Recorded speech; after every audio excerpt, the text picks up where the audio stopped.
बुद्ध ने कहा है कि मैं मार्गदाता हूँ, मोक्षदाता नहीं।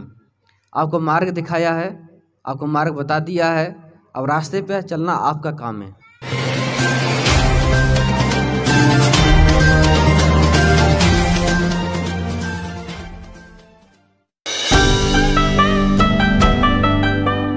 ये जो हमारा कार्यक्रम है वह मुश्किल 1.5 घंटे का कार्यक्रम है और इस 1.5 घंटे में अपने को मन, वचन और कर्म से संयमित रखना है। किसी भी प्रकार का कोई धूम्रपान नहीं करना है। अगर किसी को कुछ ज़्यादा ही आवश्यकता महसूस हो रही हो तो कृपया इस पांडाल या इस पवित्रता का जो माहौल है इससे थोड़ा सा दूर जाकर जो है फिर धूम्रपान करके फिर वापस आ जाए। इस बात से कोई फर्क नहीं पड़ता है कि कोई क्या खाकर आया है, क्या पीकर आया है, लेकिन यहाँ पर आया है तो वह मन, वचन, कर्म से शुद्ध होकर जो है बैठना चाहिए। और मन से अगर शुद्ध होगा तो जो बातें भंते जी बताएंगे या जो भी धम्म चर्चा होगी उसको हम उतनी आसानी से ग्रहण कर सकेंगे। लेकिन मन में अगर दूषितपन होगा तो हम कुछ भी ग्रहण करने योग्य रह ही नहीं जाएंगे। उदाहरण के लिए हम जो कुछ भी खाते हैं तो वह शरीर जो हमारा जिसको उसको प्रयोग करना है, उपयोग करना है, उपभोग करना है, अगर वह सक्षम नहीं है तो हम उन चीज़ों को ग्रहण नहीं कर पाते हैं, नहीं खाते हैं। ये सिंपल सी बात है। इसी प्रकार से हमारा मन जब तक शुद्ध ना हो, पवित्र ना हो, तो हम उन अच्छी से अच्छी बातों को भी ग्रहण नहीं कर पाते हैं। और अगर ले भी ली तो उनको हम जो है प्रयोग नहीं कर पाएंगे, आचरण नहीं कर पाएंगे, तो हमारा किसी प्रकार का भला होने नहीं वाला रहेगा। तो इसीलिए ये बातें बताना जरूरी था। जहाँ पर सबसे पहले भंते जी से खमा याचना होगी, फिर सील याचना होगी, उसके बाद भंते जी हमें सील देंगे, पंचशील। और पंचशील वैसे तो किसी को कोई आपत्ति नहीं होनी चाहिए, लेकिन फिर भी किसी को भी आपत्ति हो तो लेने से इनकार कर सकता है। उसका मतलब भी बाद बताया जाएगा। और उसके बाद भंते जी परित्राण पाठ करेंगे। परित्राण पाठ में जो दुख इस परिवार को महसूस हो रहा है अपने किसी परिजन के, अपने किसी परिवारजन के बिछुड़ने के कारण, उस दुख को जो है उसका त्राण कैसे किया जाए, उसको दूर कैसे किया जाए, उस दुख का कारण क्या है, तो इस बारे में भंते जी पहले पाली में परित्राण पाठ बोलेंगे, उसके बाद कुछ अर्थ समझाएंगे उसका और कुछ दक्षिणा देंगे और उसके बाद जो हम कार्यक्रम के समापन की तरफ बढ़ेंगे। तो इसीलिए आप लोग किसी भी प्रकार से बाधित नहीं हैं, उन्मुक्त हैं, पूरी तरह से मुक्त हैं, स्वतंत्र हैं, जैसा चाहें वैसा आचरण करें। लेकिन इस बात का ध्यान रखें कि मन, वचन और कर्म से पवित्र होकर इस पंडाल में कृपा करके इस पंडाल का हिस्सा बने।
ये मोमबत्ती या अगरबत्ती, धूपबत्ती कोई परंपरा या रीति रिवाज ऐसे नहीं है कि जिसको ना करने पर कुछ अशुभ या शुभ हो जाए। ये सुगंध का प्रतीक है। मोमबत्ती ज्ञान का प्रतीक है, प्रकाश का प्रतीक है। इस प्रकार से जो अंधकार है उसको मिटाने के लिए प्रकाश की आवश्यकता होती है।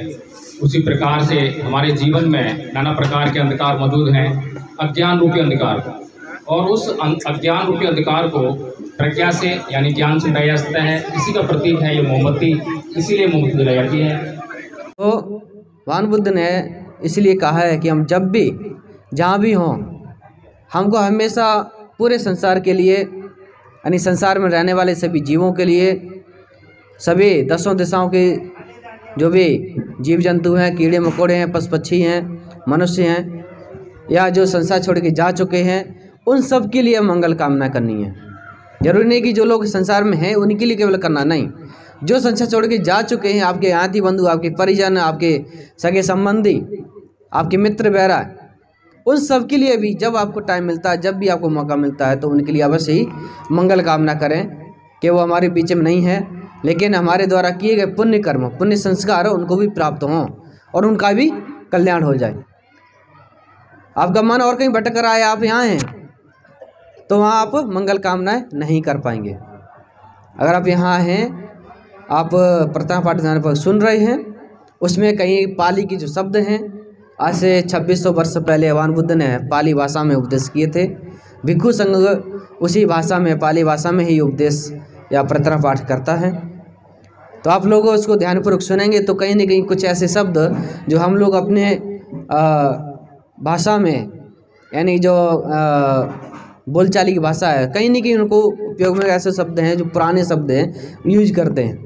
आज हिंदी उसमें पूरा फारसी उर्दू सब मिक्स हो गया, इंग्लिश वगैरह सब मिक्स हो गया, लेकिन आप पुराने शब्द जब देखेंगे उसमें कहीं न कहीं आप कुछ ऐसे शब्द मिल जाएंगे जो पाली से और हिंदी शब्दों से मेल खाते हैं। लेकिन ध्यानपूर्वक सुनेंगे तभी आपको समझ में आएगा बंटी जी बोल क्या रहे हैं। आपका मन और कहीं होगा तो मैं कुछ भी बोल दूं, कुछ समझ में नहीं आएगा, भले ही हिंदी बोलूं फिर भी आपको समझेगा नहीं कि बंटी ने क्या बोला है। प्रार्थना पाठ करेंगे आप सभी लोग, हाथ जोड़ के, आंखें बंद करके, आंखें आपकी खुली रहेंगी तो सामने कुछ ना कुछ देखेंगे। आपका भले ही आप 1 मिनट के लिए आपका मन इधर लग जाए, लेकिन बाद में फिर वो उसके बारे में सोचने लगेंगे, ये ऐसा है, वो ऐसा है, या भगवान बुद्ध की मूर्ति देखी, बुद्ध की मूर्ति ऐसी है, सफ़ेद है, काली है, या उनके ऐसे उपदेश किए उन्होंने। बाबा साहब को देखें तो बाबा साहब या उपासक जी का देखा तो उनके ख्याल तक खो जाएंगे आपके अंदर, फिर वही है कि हमारे बीच में नहीं है, तो उनके प्रति आप दुखी मन होगा। आपका मन दुखी हुआ तो आपके अंदर से निकलने वाली वाइब्रेशन वही उनको वो कष्ट पहुंचाएंगी। इसलिए मन में मतलब दुख उत्पन्न नहीं करना है। मंगल कामना करनी है तो एकदम शांत मन से करना है। तो आप सभी लोग हाथ जोड़ के, आंखें बंद करके प्रार्थना पाठ को ध्यानपूर्वक सुनेंगे।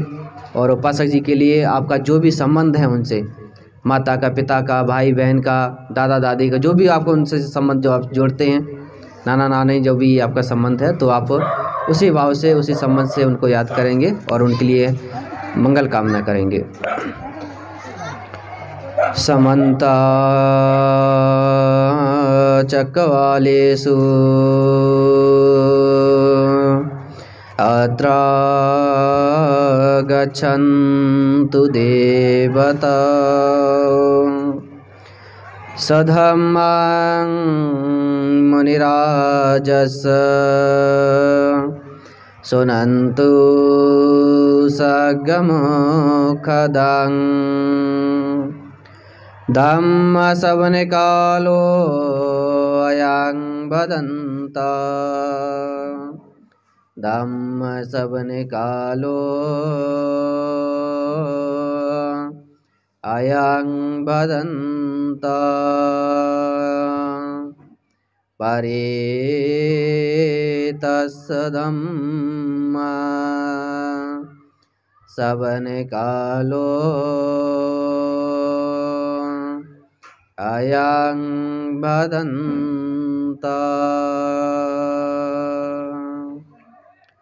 नमो तस्य भगवतो अरहतो सम्मा सम्बुद्धस्य नमो तस्य भगवतो अरहतो सम्मा सम्बुद्धस्य नमो तस्य भगवतो अरहतो सम्मा सम्बुद्धस्य।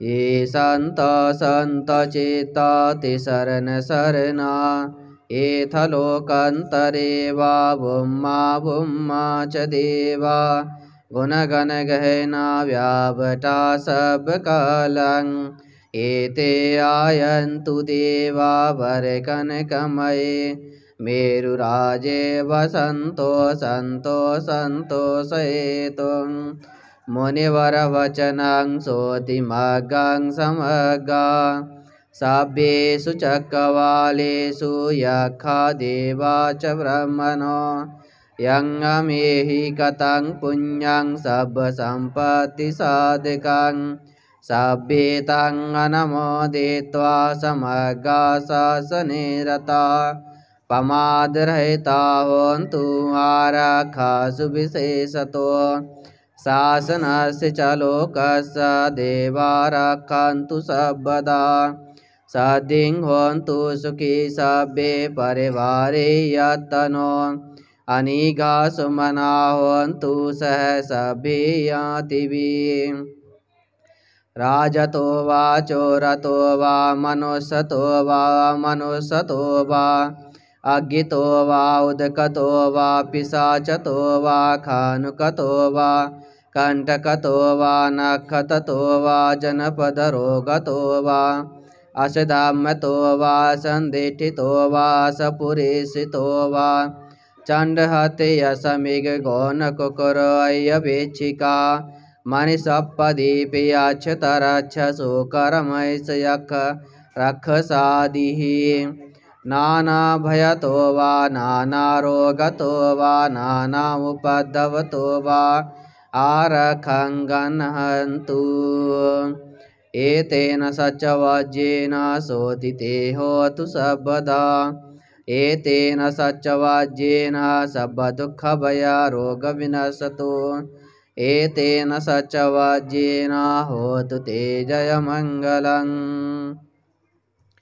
इति पिशो भगवारहं सम्मा सम्बुद्धो विद्याचरणसम्पन्नो सुगतो लोकविदु अनुत्तरो पुरुषधम्मसारथि सत्था देवमनुष्याणां बुद्धो भगवति स्वाखातो भगवता धम्मो सन्दिष्टिको अकालिको एपासिको ओपनायको पचतं वेदितव्यो विन्युवेति सुपटिपन्नो भगवतो सावकसङ्गो उजुपटिपन्नो भगवतो सावकसङ्गो यायपटिपन्नो भगवतो सावकसङ्गो सामीचिपटिपन्नो भगवतो सावकसङ्गो यदिदं चत्वारि पुरुषयुगानि अठ पुरुषपुद्गला एष भगवतो सावकसङ्गो आहोनय्यो पावनय्यो दक्षिणय्यो अंजलिकरणीयो अनुत्तरं पुण्यं खेतं लोकसाति सुगन्धिकाय वदनं अनन्तगुणगन्धिना सुगन्धिनाहं गन्धेन पूजयामि तथागतं घनसारपदित्येन दीपेन तमधांसिना तिलोकदीपं सम्बुद्धं पूजयामि तमोनुदं वन्दामि चेतियं सभ्यं सभ्यठानेषु प्रतिष्ठितं शारीरिकधातुमहाबोधिं बुद्धरूपं सकलं सदा यस्य मूले निषिन्नो वा सब्बारि विजयङ्का पतो सभयुतं सत्था वन्दे तं बोधिपादिपम् इमे ये ते महाबोधिलोकनाथेन पूजिता अहं पिते नमस्सामि बोधिराजा नमस्ते करणीयमथ कुशलेन यन्तं सन्तं पदं अभिसमेच सको उजूच सुजूच सुवचो च समुदुवनतिमानि सन्तोषको च सुभरो च यपकिञ्चो च सल्लहो गवोति शान्तेन्द्रियो च निपको च यपगाभो कुलेषु अननगेदो न च खुदं समाचरे किञ्चियेन विन्यु परे उपवदेयं सुखिनो वा केमिनो हन्तु सभ्ये सत्तां भवन्तु सुखितत्तां एकिञ्चिपानभूतसीतसा वा थावरा वा अनवशेषादिगा वा एवमयन्ता वा मध्यमा रसिकानुकतुला दिट्ठा वा एवादेष्ठा ये च दूरे वसन्ति अभिदूरे भूता वा सम्मवेशी वा सभ्ये सत्ता भवन्तु सुखितत्ता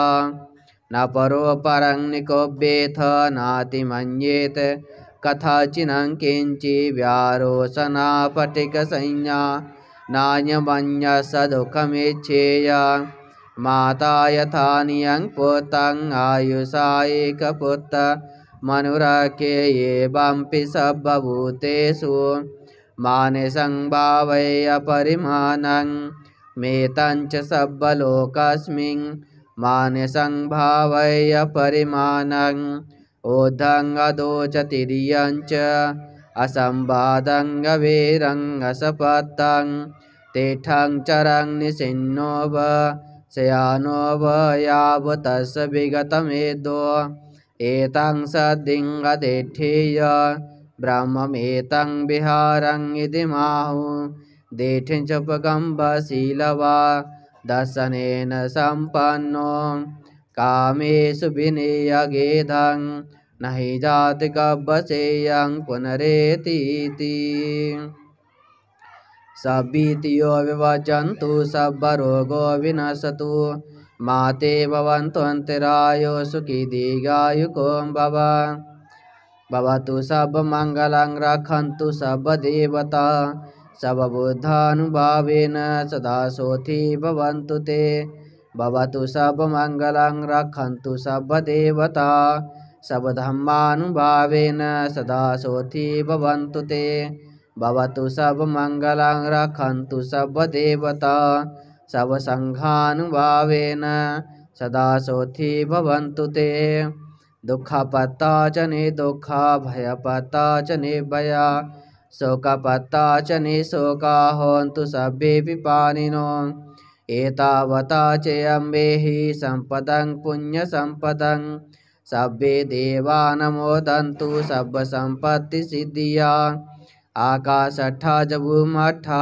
देवनागा महेदिका पुण्यं तं नमोदित्वा चिरं रक्षन्तु बुद्धशासनं आकाशट्ठा च भूमट्ठा देवनागा महेदिका पुण्यं तं नमोदित्वा चिरं रक्षन्तु धम्मदेशनं आकाशट्ठा च भूमट्ठा देवनागा महेदिका पुण्यं तं नमोदित्वा चिरं रक्षन्तु तं परन्ति देवो वसतु कालेन ससम्पत्तिहेतु च पीतो भवतु लोको च राजा भवतु धम्मिको। सब लोग मेरे साथ बोलेंगे। कायेन वाचा चित्तेन प्रमादेन मया कृतं अच्छेयं खममे भन्ते भूर्यपञ्य तथागत कायेन वाचा चित्तेन प्रमादेन मया कृतं अच्छेयं खममे धम्म संदिठिक अकालिक कायेन वाचा चित्तेन प्रमादेन मया कृतं अच्छेयं खममे संघ सुपटिपन्न अनुत्तर साधु साधु साधु। मंगल कामना की हैं। करेन सूत्र में भगवान बुद्ध ने 10 दिशाओं के लिए मंगल कामना की हैं, तो मैंने उसका पाठ किया। और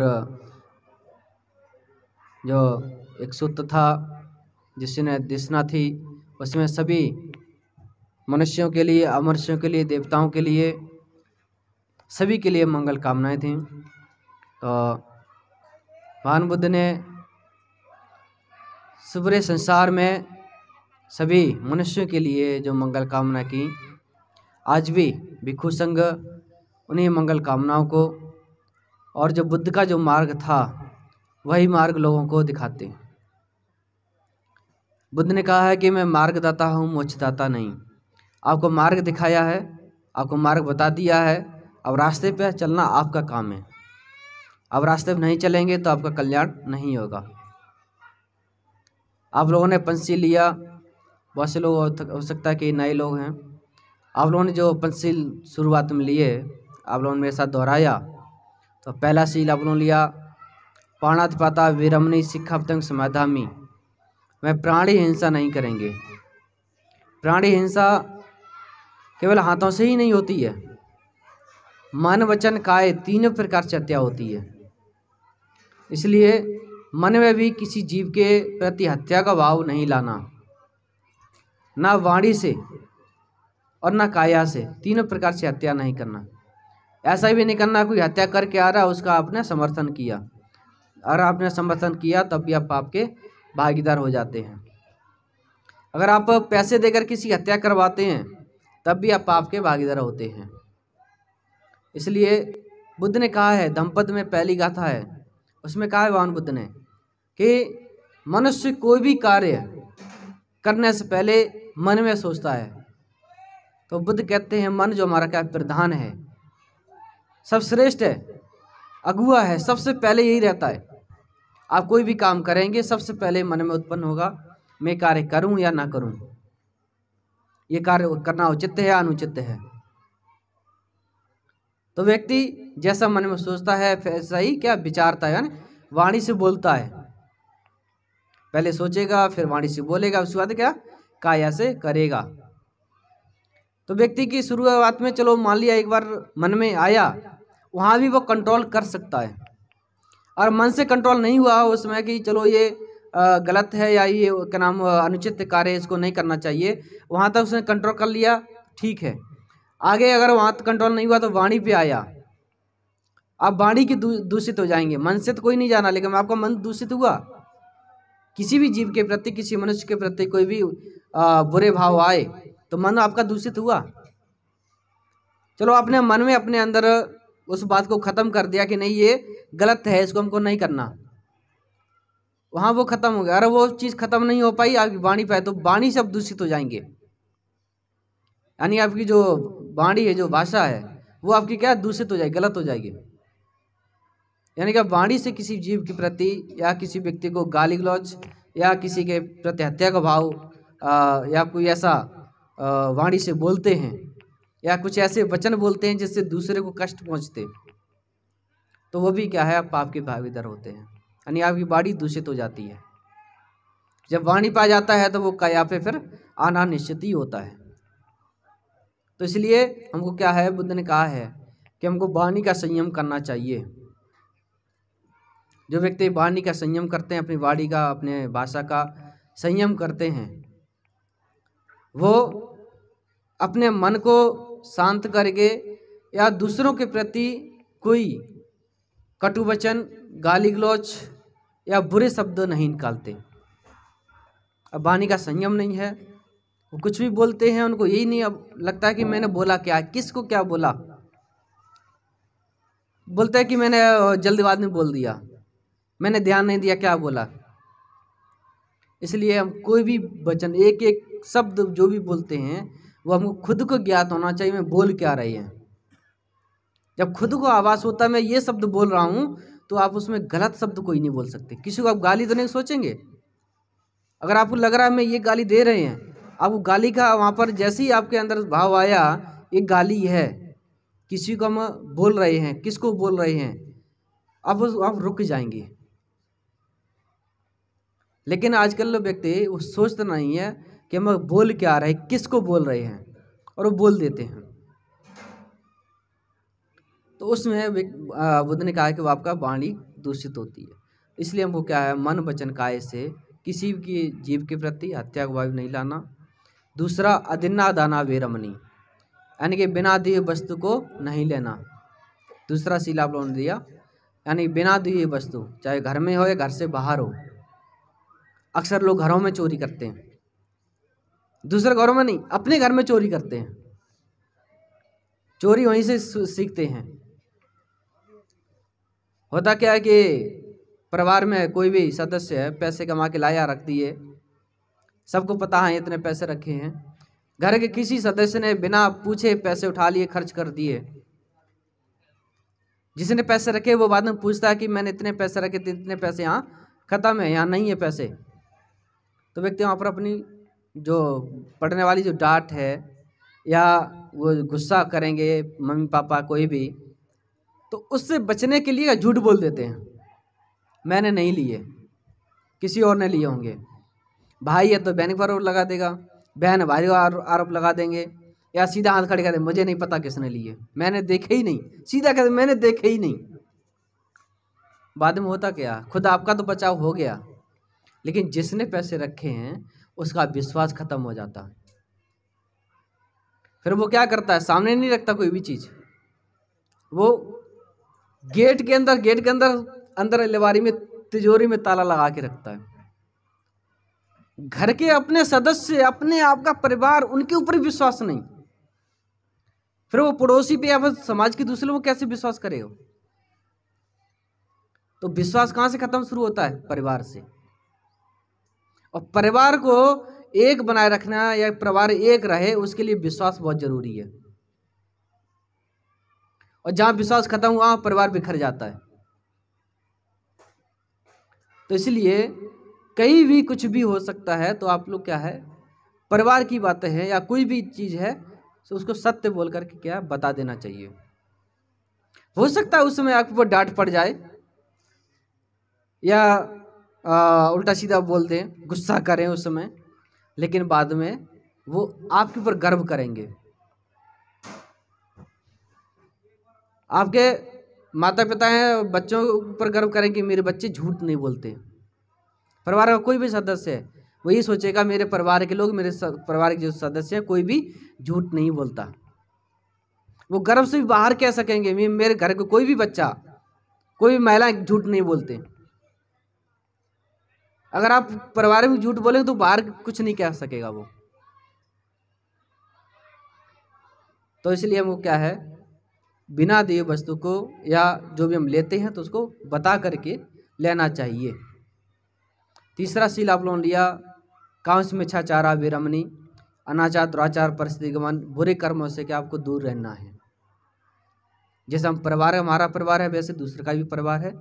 हमारे परिवार में माँ बहन बेटी हैं वैसे दूसरे परिवार में भी है, तो अपने परिवार के समान दूसरे परिवार को भी समझ करके चल। चौथा सील आप लोगों ने लिया, मूसावादा विरमणी, यानी कि झूठ नहीं बोलना। इसमें झूठ ही नहीं, चार चीज़ें आती हैं, झूठ नहीं बोलना, चुगली नहीं करना, फालतू बकवास करनी और कटु वचन नहीं बोलना। झूठ व्यक्ति हर एक चीज़ लेकर के आदमी झूठ बोलता है। और झूठ कब तक बोलेंगे, एक बार बोला, दो बार बोला, फिर आप वो झूठ छुपाने के लिए और 10 झूठ बोलेंगे, उन झूठों को छुपाने को और झूठ बोलेंगे। आप कितना झूठ बोलेंगे, आपकी पूरी जो नींव है वो पूरा झूठ के ऊपर आधारित हो गई। और वो कभी नहीं कभी जो झूठ है वो पकड़ा जाता है, फिर सबके सामने क्या है, शर्मिंदा होना पड़ता है, बेइज्जती होती है, फिर कोई सम्मान नहीं करता। तो इसलिए शुरुआत में सत्य जो है ना, शुरुआत में बड़ा चुभता है, कष्ट पहुंचाता है, लेकिन बाद में वो हमको क्या है, खुशियां देता है। तो दूसरा इसमें है काटू वचन, यानी गाली गलौच नहीं करना है, किसी को भी गाली नहीं देना है, किसी को अपशब्द नहीं कहना है, और फालतू बकवास नहीं करनी है। फालतू बकवास क्या, कोई काम नहीं है, फ्री बैठे हैं तो इधर की बात उधर करना, इधर की बात उधर करना, फालतू की सब बकवास करते रहना, कोई और दूसरा काम नहीं। और इसमें चौथा आया है कि इधर की बात इधर, चुगली, अपनी घर की बातें दूसरे घर में करना, दूसरे घर की बातें इधर उधर करना। तो एक दूसरे की चुगली ये घर को बर्बाद करती हैं। महिलाएं या पुरुष अक्सर यही सोचते हैं कि हम अपने भाई की बुराई कर रहे हैं, अब मैं क्या नाम, जो सास है वो जाकर के दूसरे घर में जाकर, मेरी बहू तो वो सोती रहती है, खाना ही नहीं बनाती है, सफाई नहीं करती है। वो सोचती है कि मैं अपनी प्रशंसा, अपनी बड़ी नामवरी कर रहा हूँ, मैं अपनी बहू की बुराई कर रहा हूँ। नहीं, आप अपने घर की इज्जत खत्म कर रहे हैं। आप ये सोचिए, वो हमारे अभी जाने, ये नहीं है कि वो क्या नाम 1 साल की 2 साल की लाई है, वो हमेशा रहने वाली घर में है। तो आपकी इज्जत आपके बहू के उसमें है। अगर बहू भी जाकर दूसरे घर में जाकर मेरी सास तो बड़ा डांटती रहती है, मुझे आराम नहीं करने देती है, हमेशा काम काम काम काम, ये करो वो करो, तब भी क्या आप अपनी माँ की बुराई कर रही हैं, आप अपने परिवार की बुराई कर रही हैं। तो इसलिए अपने परिवार की या फिर अपनी जो भी छोटी छोटी गलतियां भी क्या है छुपा लेना चाहिए, परिवार की गलतियों को। अगर आप छोटी छोटी गलतियों पे आप झगड़ा करेंगे, बहस करेंगे, तो वहाँ पर परिवार क्या है बिखरने लगते हैं। तो व्यक्ति को कहीं ना कहीं क्या विनम्र होना चाहिए। गलतियाँ मनुष्य से होती हैं, लेकिन उसका क्या सुधार करना चाहिए, उनको समझाना चाहिए ये आप गलती कर रहे हैं, ये गलत है, इसको सुधार कीजिए। चाहे वो माँ हो या बहू हो या बेटी हो बेटा हो, कोई भी गलती करता है उसको बोलिए। अगर आप अभी नहीं घर में नहीं बोलेंगे तो बाहर वाले जब गलतियां देखेंगे तो वो आपके परिवार की क्या बेइज्जती करें, आपके परिवार का कोई सम्मान नहीं करेगा। तो इसलिए हमको एक दूसरे की इधर से उधर बातें नहीं करना चाहिए और एक दूसरे का सम्मान करते हुए विनम्रता पूर्वक से जीवन जीना चाहिए। 5वां शील आप लोगों ने लिया, शराब मेरा बंच पमादा ठाना बेरमनी, यानी कच्चे पक्की शराब, गांजा, भांग, बीड़ी, सिगरेट, जितने प्रकार के नशीले पदार्थ इनका सेवन नहीं करेंगे। इनके सेवन से व्यक्ति का 100 पैसे की हानि होती है, दूसरा शरीर की हानि होती है। जो आप जीवन 100 साल तक जीना चाहिए वो आप 50-60 साल में ही व्यक्ति खत्म हो जाता है। जो जीवन परिवार को आगे बढ़ाने में जो पैसा लगाना चाहिए, जो शिक्षा देनी चाहिए, वो आप नहीं दे पाते हैं, क्योंकि जैसे आप दारू वगैरह पी रहे हैं वैसे बच्चे भी क्या जल्दी सीख जाते हैं, क्योंकि घर में आप चीज़ रखी है, बच्चों ने देखा अगर पापा पीते हैं मैं भी थोड़ा सा ट्राई करते हैं, तो बच्चे भी वही चीज़ सीखने लगते हैं। तीसरी हानि होती है समाज से। समाज जो है वो आप क्या है संबंध नहीं जोड़ता है, समाज जो है आपसे दूर रहता है। शराबी की दोस्ती शराबी से कब तक है, जब तक उसका पैसा है, पैसा खत्म हो गया शराबी की दोस्ती खत्म हो गई। तो इसलिए शराब मेरे मजपमदा ठाने के अनुसार व्यक्ति को नशीले पदार्थों से हमेशा दूर रहना चाहिए। और इसमें पमादा ठाना यानी कि आलस व्यक्ति को नहीं करना चाहिए। अगर आलस करते हैं तो आप जीवन में आप कुछ नहीं कर पाएंगे। बुढ़ापा आने के बाद पछताएंगे, सोचेंगे काश में उसमें थोड़ा और मेहनत कर लेते। जो लोग इस वृद्धावस्था में पहुंच गए उनसे पूछिए कि आप अपने जीवन से संतुष्ट हो? वो कहे नहीं बेटा, मैंने ये चीज़ नहीं प्राप्त कर पाई, मेरा ये रह गया, मैंने ये हासिल नहीं कर पाया, मैं यहाँ तक पहुँचना चाहता, ये करना चाहता था अपनी लाइफ में, ऐसा नहीं कर पाया, लेकिन तुम करो। हर व्यक्ति अपनी इच्छाएं होती मैं इस चीज़ को प्राप्त करें, यहाँ तक मैं पहुँचूँ, लेकिन वो किसी कारणवश नहीं पहुँच पाता, लेकिन वो कोशिश करते मेरे बच्चे यहाँ तक पहुँचें। तो इसलिए जो हमारा समय निकल चुका हो तो हम उसको याद करके हम क्या दुखी होते हैं। बुद्ध ने कहा है कि मनुष्य भूतकाल को सोच करके दुखी होता है और भविष्य काल को सोच करके चिंतित होता है, वर्तमान काल में जीता ही नहीं।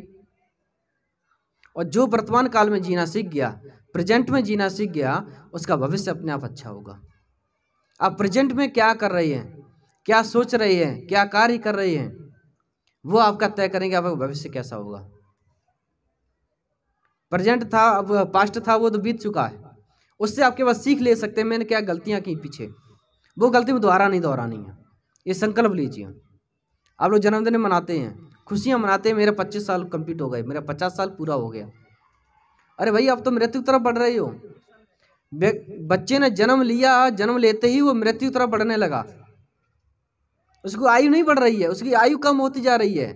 जितने साल वो बढ़ता चला जाएगा, 20 साल का, 25 साल का, 30 साल का, 50 साल, उसकी एज क्या मृत्यु की तरफ बढ़ रहा है, वो एज नहीं बढ़ रही उसकी। हम हर साल खुशियां मनाते हैं, कैंडल जलाते हैं, लेकिन आपने 1 साल के अंदर क्या हासिल किया, अब वो वहां पर संकल्प लीजिए। मैंने इस साल में कितना खोया, कितना मैंने हासिल किया, कितना मैंने प्राप्त किया। आपको कहीं नुकसान हुआ तो मैं संकल्प लीजिए कि मैं दोबारा मुझे इस साल में ये गलती ना करके मुझे आगे यहाँ तक बढ़ना है।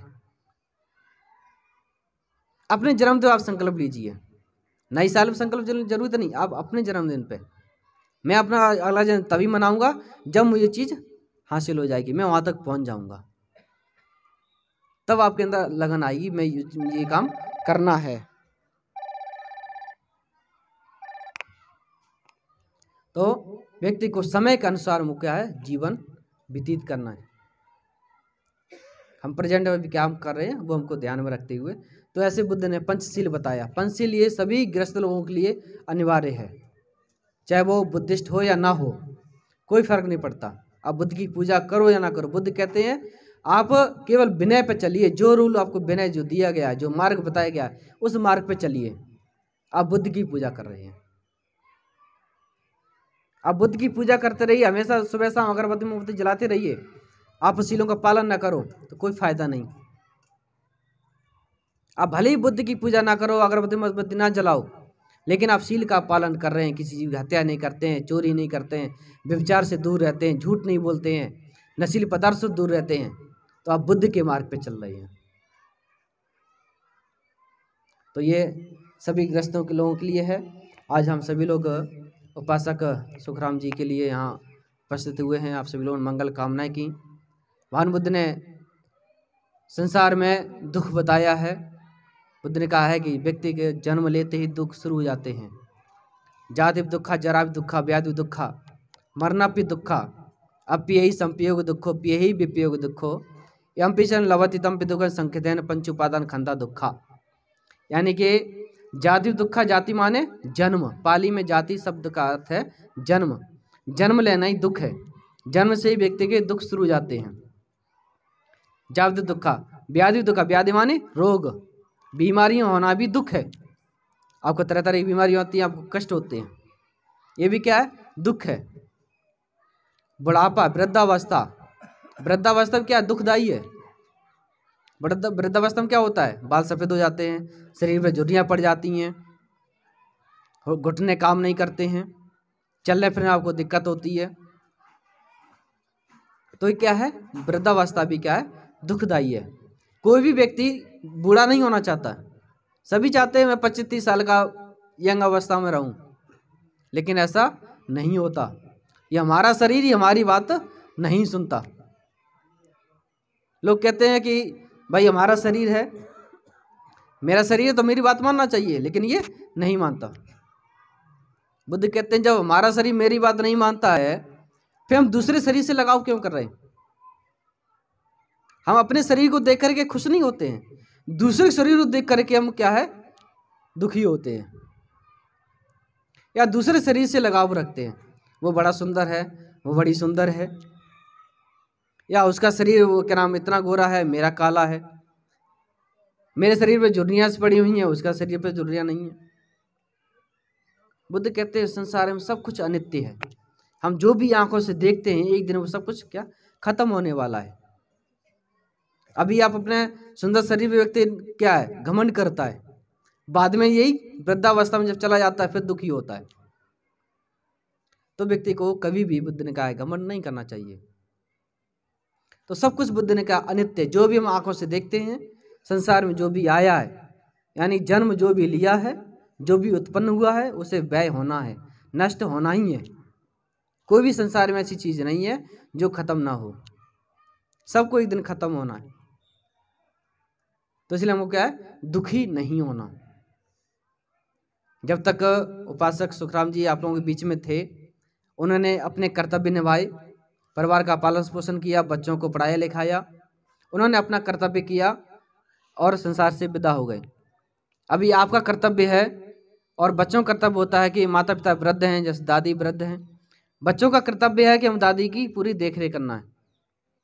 और देखरेख कैसे, जैसे बच्चों की देखरेख करते हैं, उनको टाइम से खाना देना है, टाइम से उन्हें नहलाना धुलाना है, टाइम से कपड़े पहनाना है, हर एक चीज़ आप टाइम से और समय के अनुसार करते हैं, वैसे ही माता पिता के प्रति करना चाहिए।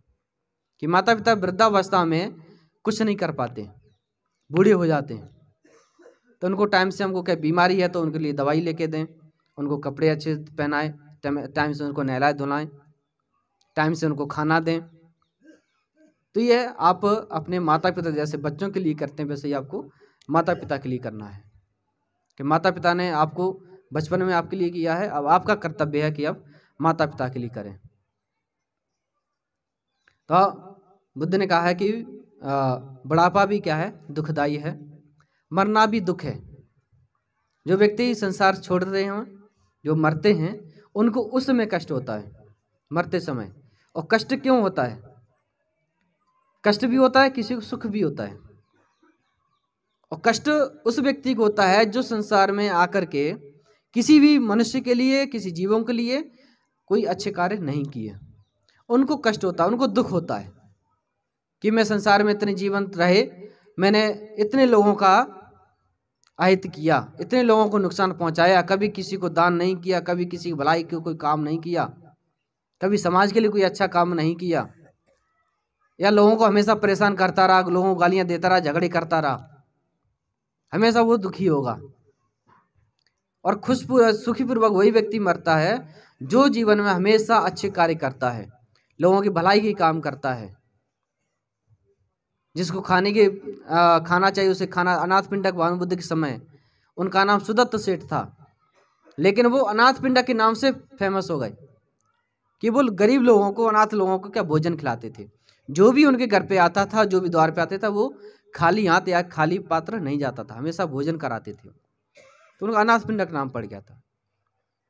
तो जो संसार में जो लोग दुखी लोग हैं, उनकी जो मदद करता है, वो अंत में बाद में खुश सुखी पूर्वक होकर के मरता है कि मैंने अपने जीवन में कभी किसी को कष्ट नहीं पहुंचाया, कभी किसी को हानि नहीं पहुंचाई, कभी कोई ऐसा काम नहीं किया जिससे मेरे मन वचन का किसी को कष्ट हो।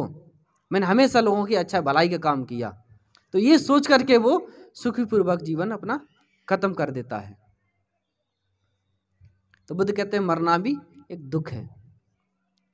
फिर कहते हैं कि प्रिय जनों का बिछड़ना, यानी कि जो प्रिय लोग हैं, आपके याति बंधु, आपके घर के लोग, आपके सदस्य लोग, जिससे आप ज़्यादा प्यार करते, ज़्यादा लगाव है, अटैचमेंट ज़्यादा है, वो संसार छोड़ते तो आपको दुख होता है।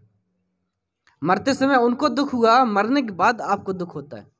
मरने से पहले दुख नहीं होता, जब वो व्यक्ति खत्म हो जाता फिर दुख होता है। वो दुख क्यों होता है? उनसे मिलने वाली वस्तुएं, उनसे मिलने वाली चीज़ें, या हम उनसे जो वार्तालाप करते थे, या कोई भी हम अपने जीवन में ऐसा निर्णय लेते थे, उनसे पूछते थे कि पिताजी या फिर भाई मैं कैसा काम करूं जो हमको आगे इसमें प्रॉब्लम ना हो, किसी प्रकार की कोई समस्या ना हो, कैसा कार्य करना चाहिए। तो वो रास्ता बताने वाला अब नहीं है।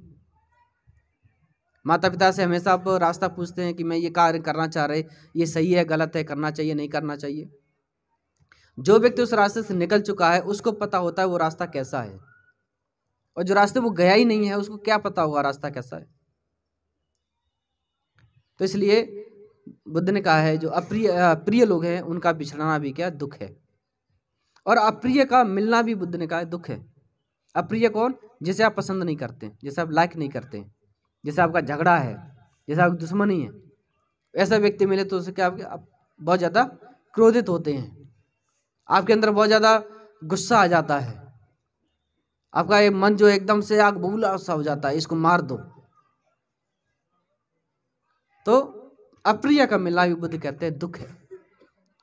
तो बुद्ध ने लास्ट में कहा है पंचु उपादान खंदा दुखा, यानी पांचों उपादान स्कंद दुख है। पांचों उपादान स्कंद क्या है? रूप, वेदना, संज्ञा, संस्कार, विज्ञान। रूप वेदना क्या है? हमारा रूप, हमारा शरीर, ये भी दुखदाई है। आपको शुरुआत में बताया, तो शरीर भी क्या है? हमारा दुखदाई है। बुद्ध कहते हैं मिलिंद पहियों एक बुक्स है, उसमें राजा मिलिंद और भंते नागसेन के बीच में रूप और नाम रूप के ऊपर बहस होती है कि नाम क्या है और रूप क्या है। रूप हमारा ही शरीर है, लेकिन ये शरीर को पहचानने के लिए एक नाम दिया गया है। सभी के यहाँ पर इतने लोग बैठे, सभी के अलग अलग फेस है, अलग अलग शरीर है, किसी का मैच नहीं खाता, संसार में किसी का मैच नहीं खाता। ये क्या है? सबके रूप है। इस रूप को पहचानने के नाम दिया गया है। नाम को रूप नहीं दिया गया, रूप को नाम दिया गया। कुत्ता है तो कुत्ते को वो एक नाम दिया गया, ये कुत्ता है। अब कुत्ते को अभी गधा कहें तो ये उचित बैठेगा? नहीं बैठेगा। तो वो उसका जो रूप है, उस रूप का उसको नाम दिया गया। अब रूप में हमको ये नाम दे दिया, हमें करुणा बोधी है ये। अब करुणा बोधी हमारे अंदर क्या करुणा है? क्या हमारे बाल करुणा है? हमारी आंखें करुणा है? या हमारी नाक करुणा है? या मेरा मुंह करुणा है? नहीं। इस पूरे शरीर को पहचानने का एक नाम दिया गया, ये व्यक्ति अमुक है, रूप नहीं है। तो इसलिए रूप वेदना संज्ञा संस्कार बुद्ध ने कहा है, ये भी व्यक्ति के दुखदाई है। दुखों से निकलने के लिए बुद्ध ने आर्य अष्टांग मार्ग बताया। अगर आप आर्य अष्टांग मार्ग पर चलते हैं, आप व्यक्ति ध्यान साधना द्वारा अपने चित्त को संयत करता है, चित्त को शांत करता है, तो धीरे धीरे उसके जो काम क्रोध लोभ दोष मोह इत्यादि खत्म होते जाते हैं। अगर आपके काम क्रोध लोभ दोष खत्म नहीं होंगे, आपका जन्म खत्म नहीं होगा। ऐसे ही निरंतर आप क्या है, भव चक्र में पढ़ते रहेंगे, बार बार जन्म लेते रहेंगे। और सबसे जो नाम रूप क्या नाम, लोभ दोष मोह और राग, ये हमारे सभी दुखों के कारण हैं, ये तृष्णा के कारण हैं। हमारा जन्म होता है वो व्यक्ति की तृष्णा के कारण होता है। व्यक्ति तृष्णाएं अंत तक खत्म नहीं होती। बचपन से स्टार्ट हुआ, जन्म हुआ, जन्म से तृष्णा शुरू हो जाती हैं, हमको ये चाहिए ये चाहिए ये चाहिए। जैसे जैसे एज बढ़ती जाएगी, जैसे उम्र बढ़ती जाएगी, व्यक्ति की इच्छाएं बढ़ती चली जाती हैं। अब छोटा बच्चा है, छोटे बच्चे को गाड़ी की जरूरत नहीं है, छोटे बच्चे को क्या चॉकलेट चाहिए, खेलेंगे खिलौने चाहिए। आज के डेट में ज़्यादातर बच्चे मोबाइल के पीछे पड़े, खिलौने की जरूरत नहीं, उनको मोबाइल दे दो बस हो गया। तो ये भी क्या है, बुद्ध ने क्या है, दुखदायी बताया। ये भी क्या है, कष्टकार है। तो इसलिए हमको क्या है, अपने जीवन को सुखमय बनाने के लिए अपनी तृष्णाओं को कम करना है। तृष्णाओं क्या, इच्छाएं। जितनी इच्छाएं आपकी कम होंगी, आपकी इच्छाएं यानी दुख कम होंगे। इच्छाएं ज़्यादा होंगी, दुख ज़्यादा होंगे। हमको ये भी चाहिए, हमको ये भी चाहिए, हमको ये भी चाहिए। और बुद्ध कहते हैं इच्छाएं किसी की पूर्ण नहीं हो पाती। एक इच्छा पूर्ण नहीं हो पाती, दूसरी इच्छा जाग जाती है। जैसे मेहनती पुरुष हैं, इच्छाएं जागी अंदर, मेहनत करता है, प्राप्त भी करता है, हासिल कर लिया, लेकिन वो चीज़ हासिल करने के तुरंत पश्चात तुरंत दूसरी इच्छा जाग जाती है। आपकी इच्छा जागी, मैं एक गाड़ी खरीदूं, आपने मेहनत किया, गाड़ी खरीद ली। जब आप रोड पे निकलते हैं, पता लगता कि मेरे से बड़ी गाड़ियां और रोड पे पहले से चल रही हैं। फिर आपकी अपनी गाड़ी के प्रति आपका क्या है, मोह खत्म होकर के दूसरी की गाड़ी के प्रति अब मोह चला जाता है। नहीं, मुझे वो गाड़ी लेनी है, उसकी गाड़ी कितनी अच्छी है। तो एक तृष्णा व्यक्ति खत्म नहीं हो पाती, दूसरी तृष्णा जाग जाती है। तो इसलिए व्यक्ति ने कहा है जो हमारे पास है उसी में संतुष्ट होना चाहिए। जितनी मेरी क्षमता है उसी अपनी क्षमता के अनुसार हमको कार्य करने चाहिए, और अपनी क्षमता के अनुसार ही अपनी इच्छाओं को जगाना चाहिए। क्षमता हमारी इतनी सी, इच्छाएं हमारी इतनी ज़्यादा है, तो दुख बहुत ज़्यादा होंगे, हमेशा ही दुखी होते रहेंगे। मैंने बहुत से कम ही ऐसे उपासक या ऐसे लोग देखे हैं जीवन में जो कहते हैं मैं बहुत संतुष्ट हो गया हूँ, मुझे अब कुछ की चाह नहीं रही, सब कुछ मुझे मिल चुका है। मैंने अभी तक दिल्ली में केवल एक व्यक्ति के मुंह से सुना था। अभी लगभग 1.5 महीने पहले की बात है, दीपावली से पहले एक उपासक ने फ़ोन किया, बोले बंते जी आपके प्यार में काम चल रहा है, मैं दान भेज रहा हूँ। हम ठीक है, उन्होंने दान भेजा, मोबाइल पे दान प्राप्त हुआ, उनके लिए मंगल कामनाएं किया मैंने। बाद में उन्होंने कहा बंते जी हमारे बेटे हैं वो जॉब लग गई है और उन्होंने मेरी बुद्ध गया जाने की टिकट करा दी, मैं बुद्ध गया जा रहे हैं, मैं बहुत खुश हूँ। उन्होंने कहा बंते जी मैं बिल्कुल एकदम संतुष्ट हो गया हूँ, मेरे बच्चे इतना आगे बढ़ गए हैं, वो सब सेट हो गए हैं, अब मुझे किसी प्रकार की वो कोई लालसा नहीं रही। पता लगा तीसरे दिन वो हॉस्पिटलाइज हो गए, कुछ प्रॉब्लम हुई, हॉस्पिटल चले गए। हॉस्पिटल केवल 12 घंटे एडमिट रहे, वहाँ वो ख़त्म हो गए। मैं हॉस्पिटल गया देखने के लिए, उनसे जाके मिले, बातचीत किया। हमने आप परेशान मत होइए, ठीक हो जाएंगे आप बुद्ध गया भी जाएंगे। और 16 तारीख का उनका बुद्ध गया का टिकट था। 16 तारीख का टिकट था उनका जाने का।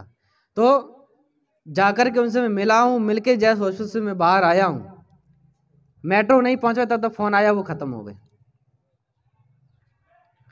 यानी वो अपने अंदर इतने संतुष्ट थे, वो कुछ चाहने की कोई इच्छा ही नहीं थी उनके अंदर कि मुझे ये कुछ चाहिए। बस ये था, मुझे बुद्ध गया जाना है, बस ठीक हो जाऊँ, मुझे बुद्ध गया जाना है, ये चाहत थी उनके अंदर। और कोई दूसरी चाहत थी नहीं कि मेरे बच्चे और आगे बढ़ जाएं या नाती पुतक मुंह देख लूँ या और कुछ कर लूँ, कुछ भी चाह नहीं थी।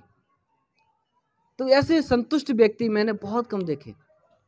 और जब वो ख़त्म हुए तो चेहरे पे उनके बिल्कुल भी किसी प्रकार की कोई भी बेचैनी नहीं थी, ऐसा लग रहा था कि आराम कर रहे, सो रहे हैं।